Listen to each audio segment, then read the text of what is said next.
அண்மை செய்தியை பார்த்து வருகிறோம். தென்காசி மாவட்டம் சங்கரன்கோவில் அருகே சங்கரலிங்கம் என்பவர் நேற்று இரவு வெட்டி கொலை செய்யப்பட்டார். சங்கரலிங்கத்தை வெட்டிய போது அதை தடுத்த அவரது மனைவி சுப்புலட்சுமிக்கும் அரிவாள் வெட்டு விழுந்திருக்கிறது. மகன் கொலையை தாங்க முடியாமல் தாய் தற்கொலை முயற்சியில் ஈடுபட்டிருப்பது பெரிய பரபரப்பை ஏற்படுத்தியிருக்கிறது.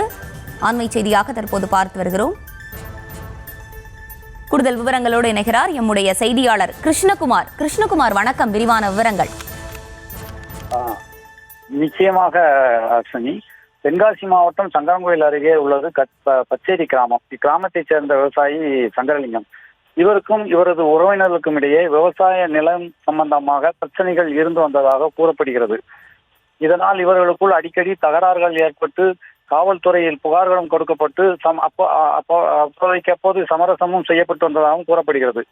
இந்நிலையில் நேற்று இரவு சங்கரலிங்கம், அவரது மனைவி சுப்புலட்சுமி ஆகிய இருவரும் தனது 2 சக்கர வாகனத்தில் பச்சேரி கிராமத்தை நோக்கி வந்து கொண்டிருந்த போது பச்சேரி கிராமம் அருகே மறைந்து நின்ற மர்ம நபர்களால் அரிவாளால் வெட்டி சங்கரலிங்கம் சம்பவ இடத்திலேயே கொலை செய்யப்பட்டார்.